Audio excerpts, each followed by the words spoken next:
Hello everyone and good evening. I'm Don Arleth and you're watching World News here on TVP World. In tonight's edition, we'll focus on the recent prisoner swap, who had benefited more and who was left out. But before we do that, let's take a look at the latest headlines. Newly released Russian opposition figure pleads with West to not punish ordinary Russians with sanctions targeting Moscow.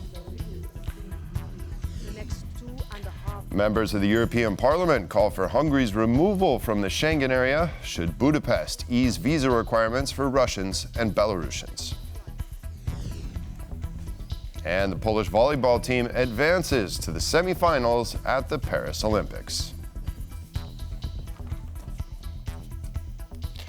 I hear talk of ordinary Russians' innocence, but then I see ordinary Russians murdering ordinary Ukrainians. This is what Lithuania's top diplomat, Gabrielius Landsbergis, said in response to a statement by Vladimir Kara-Murza about separating the blame from the Kremlin from the Russian public.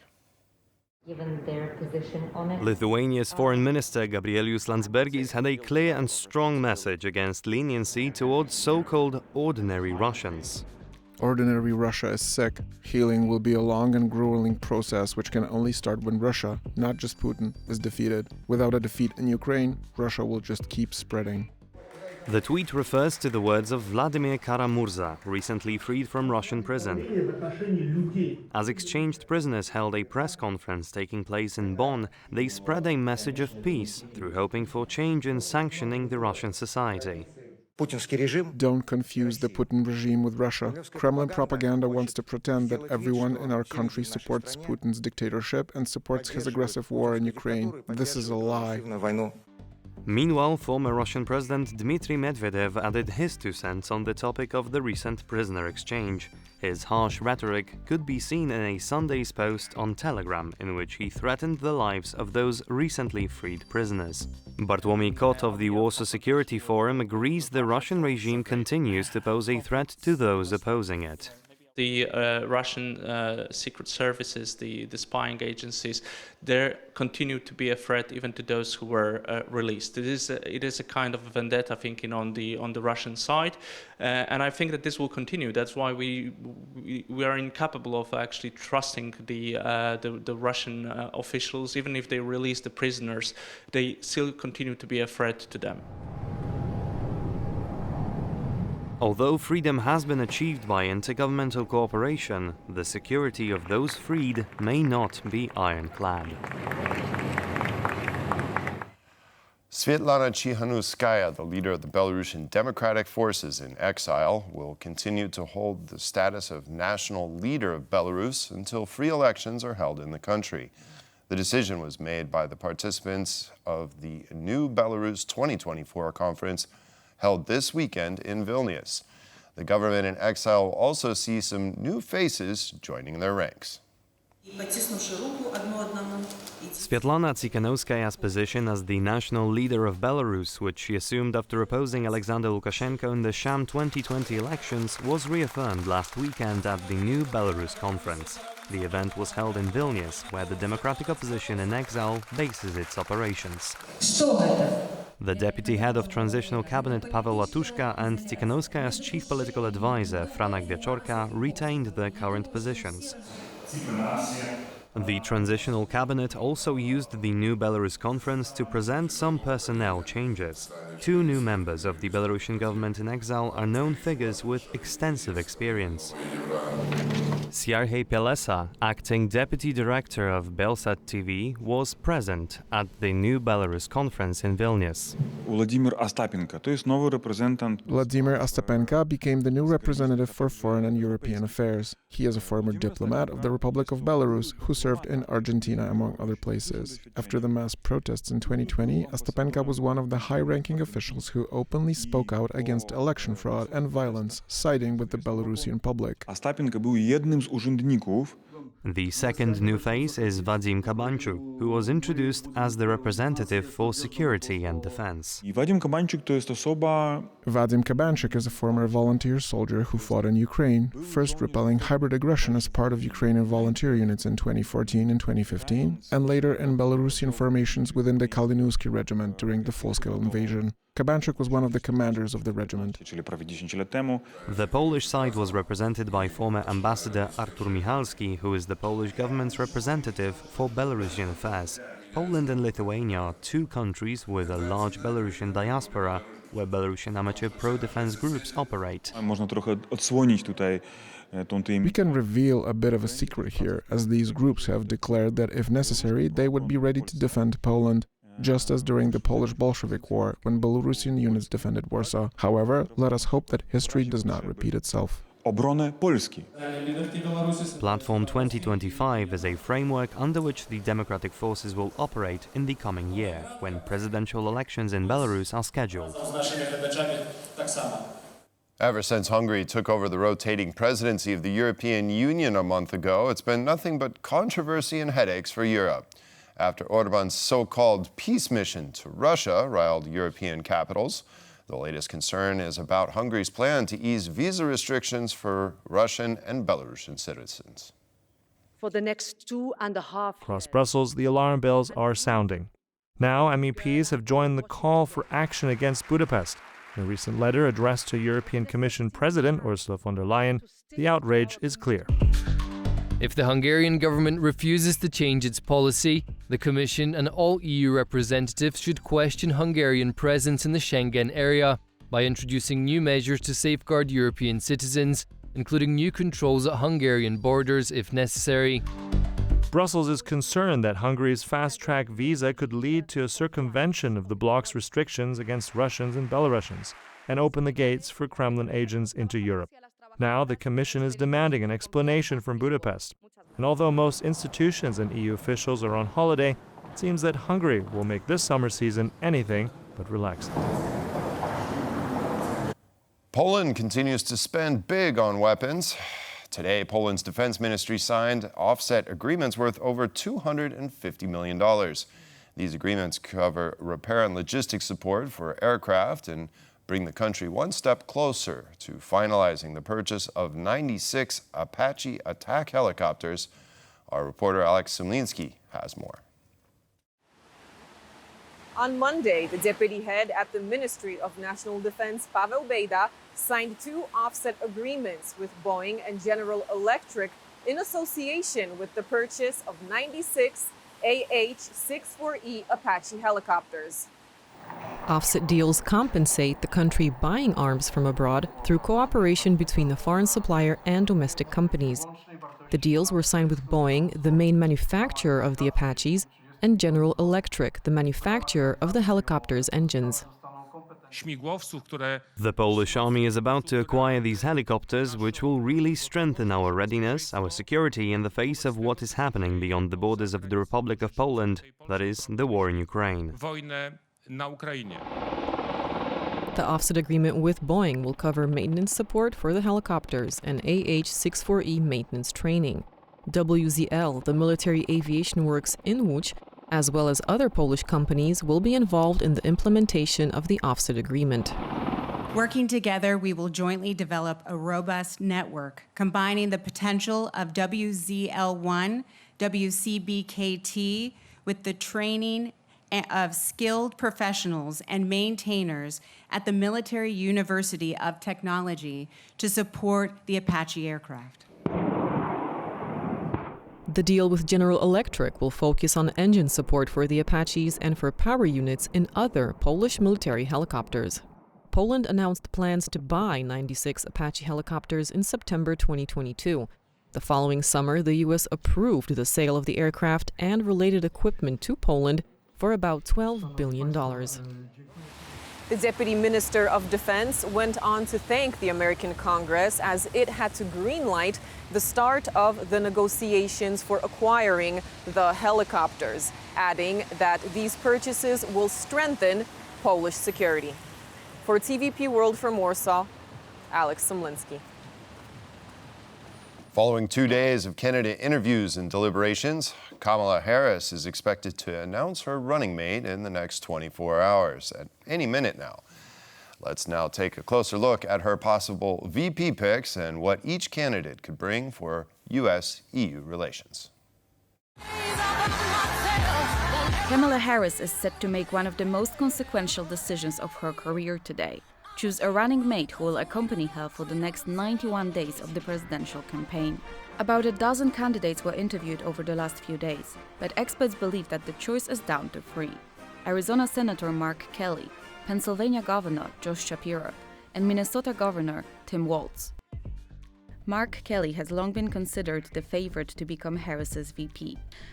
A former astronaut and U.S. Navy captain, he has criticized the Biden administration for its handling of immigration and campaigned in favor of abortion access. Kelly he's got the glamour of being the astronaut. He is the husband of Gabby Giffords, who, of course, was the senator who was critically wounded in around 2011 in that mass killing. So it raises the issue of gun control, makes it resonate with the Democrats. He's also very, very effective. Josh Shapiro is a more divisive candidate. A former Pennsylvania Attorney General, he became governor in 2020 on a platform focused on criticizing his opponent's anti-abortion stance and the Capitol riot. He received praise for his handling of the Trump assassination attempt, which happened in Pennsylvania. The one issue around Shapiro was, he is Jewish. Would he be too pro-Israeli, especially over the Gaza issue, given that the Democrats are thinking, well, what about the Arab vote in states like Michigan? Tim Walz has gained traction in the last few weeks as one of the first to label Donald Trump and his running mate as weird, which appears to have struck a raw nerve among the Republicans. Under his leadership, Minnesota legalized cannabis and expanded background checks for firearms. You could talk about Governor Walz of Minnesota, who was sort of late in terms of discussion, but again, has really impressed people with the way he's handled himself, the way that he's a Democrat in what we might call a purple state. It usually has one Republican, one Democrat senator. Harris is set to begin the tour of 7 crucial swing states on Tuesday, starting in Pennsylvania. Some experts believe that this choice is not a coincidence and might point to Josh Shapiro being the top contestant. With less than 24 hours to go, the VP pick might be revealed any minute now. With less than 24 hours to go, the VP pick might be revealed any minute now. Bourses in the red. Stock markets around the world suffered massive sell-offs today, with some indexes experiencing the worst declines in years. The main Polish benchmark, the WIG20, dropped 5%.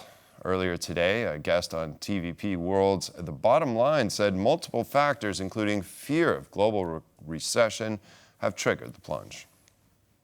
There are 3 reasons for this sell-off. Fears of U.S. recession, so the recession in the largest economy of the world, are one of the reasons. The second reason is increase in Japan interest rates. And the third reason for the sell-off are the fears that maybe the AI, artificial intelligence hype, is overdone. As American sources continue to warn of impending hostilities between Iran and Israel, U.S. President Joe Biden is working to de-escalate tensions in the Middle East. Meanwhile, additional U.S. forces are being deployed to the region in anticipation of a retaliatory attack by Iran following the high-profile assassination of top Hamas leader in Tehran.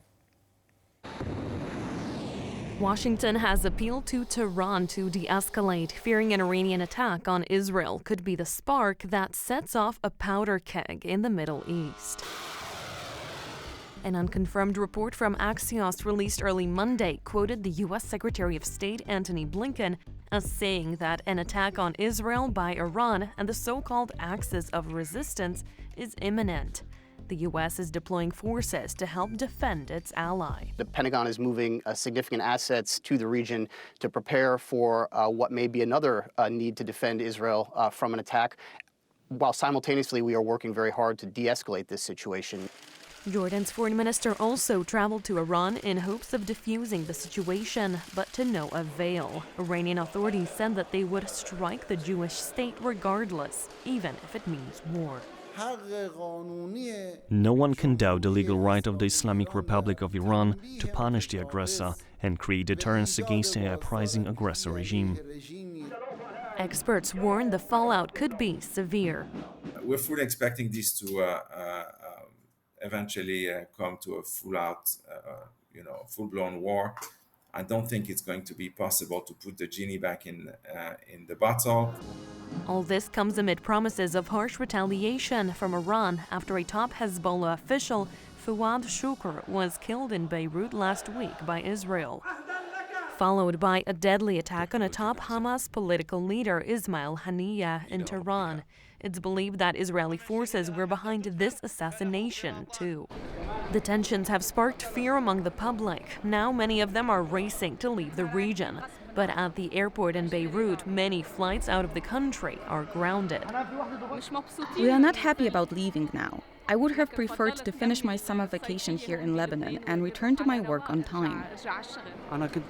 I was in Syria, but the situation got a bit difficult. My flight was scheduled for the day after tomorrow, but it got cancelled. At the same time, the Lebanese group Hezbollah has been firing at northern Israel as border skirmishes continue. An official retaliatory move is yet to be made. 80 years ago, SS units and German police forces killed thousands of Polish civilians in what would come to be known as the massacre of Wola. Various officials gathered today at the memorial to the victims to pay their respects. Our reporter Yeremi Holodniuk was at the ceremony and prepared this next report. As Warsaw commemorates the 80-year mark of one of the darkest chapters in its history, hundreds of its citizens, officials, law enforcement officers, and finally, insurgents who took part in the Warsaw Uprising gathered here today to pay their respects to all those killed at the hands of German soldiers. Now, following a number of speeches from officials, a ceremony of laying wreath is taking place underneath the monument devoted to 50,000 lives lost in that time. Now, following this ceremony, a march will take place, a march of remembrance through the streets where the atrocities occurred. Now, to learn more about the history and background of Wola massacre, take a look at this next report prepared by my colleague Karolina Stolzman.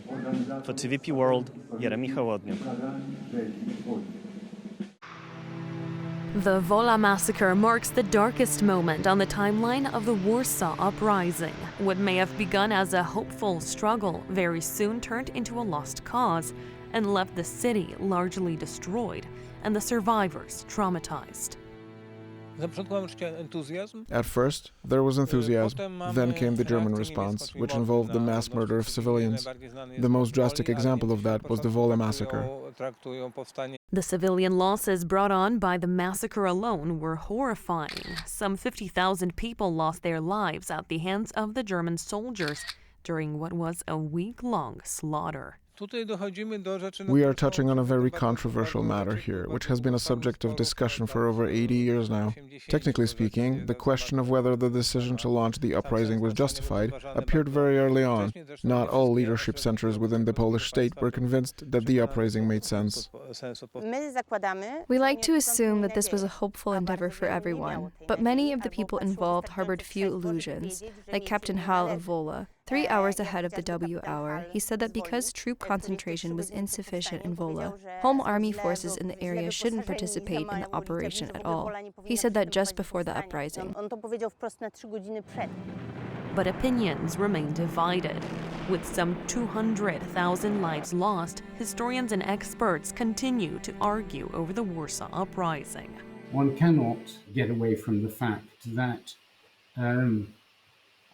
it has a human side, and it's all very well for historians to say that the leaders of the Polish underground army should never have launched the rising, but you have to look at the sociological aspect, which is that They really didn't have a choice.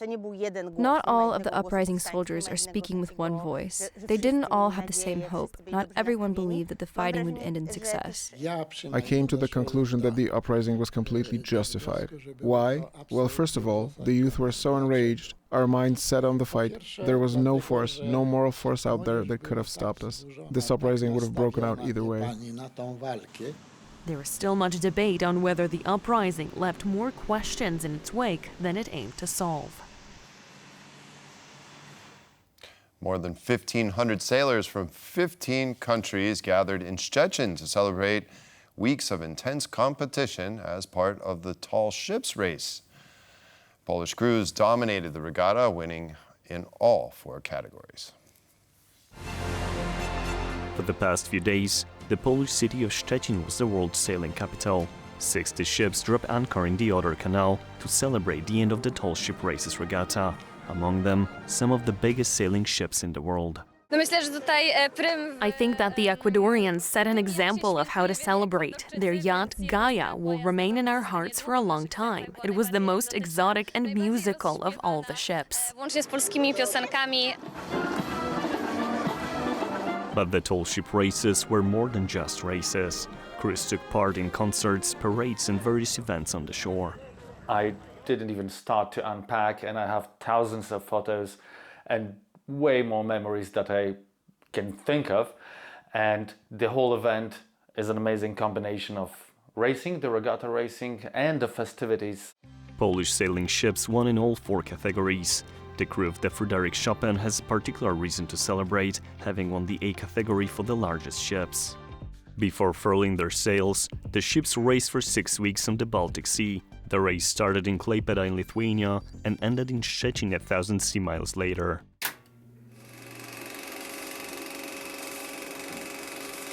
The regatta was first held in 1956. The goal was simple: to save sailing ships from oblivion. The event has enjoyed great popularity ever since, attracting sailing aficionados from across the world. And at last, the curse is broken. The Polish volleyball team has advanced to the semifinals at the Paris Olympics, finally ending a 20-year-long streak of losing in the quarterfinals. Shortly after another Polish athlete, Aleksandra Miroslav, broke the world record at speed climbing. Now let's take a look at this and other recent successes of Polish athletes at the ongoing Summer Olympic Games. The Polish volleyball team trounced Slovenia Monday morning in a 3-1 victory. Poland has previously lost in 5 consecutive Olympic semi-finals, making today's win a much-awaited end to what some have been calling the semi-finals curse. We delivered an excellent performance today, just great plays, and especially the serves. That was the key to ending the semi-finals curse. If we keep this attitude up and play to the best of our abilities, then there is no team that could beat us without a considerable effort. The team coach, Nikola Grbic, was also very proud of his players and their stellar performance. I'm very happy and so proud. Everyone played at 100% of their ability. I'm proud to be their coach. In the semi-finals, set for August 7, the Poles will face the winner of the US-Brazil match. Another major win for Poland happened in the world of speed climbing. Aleksandra Miroslav impressed spectators and judges alike with her Spider-Man-like speed, improving her own world record with an excellent time of 6.06 seconds. Later on in the week, hopefully she'll be taking part in the final, and she actually has a realistic chance of gold. So I would say, along with the men's volleyball, Aleksandra Miroslav is also a hopeful for gold. TVP World will be providing continued coverage of Polish athletes competing in Paris and offering updates as the events continue. The biggest prisoner swap since the Cold War saw 8 Russians, including a convicted murderer, exchanged for 16 prisoners held by Russia and Belarus. Now, a few days on, was this swap worth it? Were the most important prisoners for the West traded? Now here to discuss, I'm joined by Mikhail Alexeyev from San Diego State University. Hello, and thank you very much for joining me on World News Tonight. Good to be with you. Now, looking, a few days on now after this prisoner swap, in your opinion, was this a good deal for the West? And did it benefit the West more? Did it benefit Russia more? What is your opinion? Well, I think there are benefits to both sides. It's not easy to make a one-sided call on this, whether it's a win for Russia or the West. Which in some ways indicates that there is something important in terms of the bargaining process that led to the deal. Overall, the problem for the West with making swaps like that is that it's an asymmetric swap. You basically have mostly innocent civilians taken essentially as political hostages by Russia, swapped for spies and criminals on the Russian side. So that may incentivize not only Russia, but other states to engage in this policy. And it would make people traveling to countries that, for example, are friendly to Russia less safe. So in that sense, there is a possibility that there will be a negative fallout for the West. On the other hand, it is detrimental, for example, to the legitimacy of any government when you have its citizens held by another power on trumped-up charges for so long, and the government cannot do anything. So it does demonstrate that the United States had the capacity with its allies, particularly Germany, to negotiate the deal and to free Americans who were unjustly held in Russia. It gives Biden a weighty foreign policy success. I think he needed something like that. It would also boost Harris, I believe, in her election campaign. And so in that sense, it may propel the kind of political transition in the United States that would happen without Donald Trump becoming the president again. There's criticism of Russian oppositionists being included in this deal. Do you think that the effort was well worth it? Well, that is another aspect. I think, obviously, it's important to take people out who were unjustly imprisoned, and most of them were part of Navalny team. So the idea perhaps is to build up a core of political opposition who can be united, for instance, or coordinated, and they can continue their work from outside Russia. So if the time comes, there will be some important organizational capacity to engineer, leverage more political change within Russia. Of course, this is a very distant kind of calculation, very distant prospect, but nevertheless, it's important to have those kinds of groups. And we have seen in history that it helps. It helped, for instance, with dissidents during the Cold War, who later played prominent roles in countries of Eastern Europe and the former Soviet Union when they overthrew communist rule. So in that sense, it's important. However, just on a personal note, I am amazed that another American citizen, a quite well-known and much loved teacher, Vogel, was not included in that swap. Right, and many people are dumbfounded with Vladimir Kara-Murza coming out. He's been criticized for his plea not to confuse Russian society with the regime and to actually lift sanctions in some degree. How do you think that this will affect his credibility moving forward as one of the prominent premier opposition leaders coming out of Russia? Well, first of all, I think the big picture here is that on balance, Kara-Murza works against Putin. And the reason why he was arrested and jailed for such a long term was that the Putin regime saw him as a tangible, credible threat. And we know that he also lobbied, for instance, within U.S. government to provide support for Russian opposition, to provide support for Ukraine.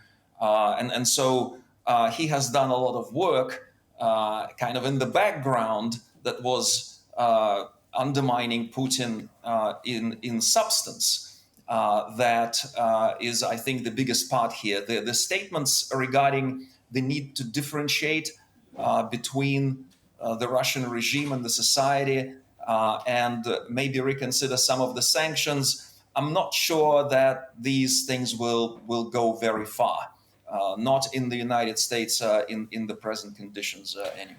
And my final question, because we're just about out of time, so I need you to be brief, but when we look at Belarus and look at all the political prisoners locked up there, and I mean, if we're talking about Poland, if we talk about Andrzej Poczobut or the Nobel Prize winner Ales Białacki, did we miss the ball, if you will, by not negotiating for more prisoners instead of the Russian opposition to be freed from Belarusian captivity?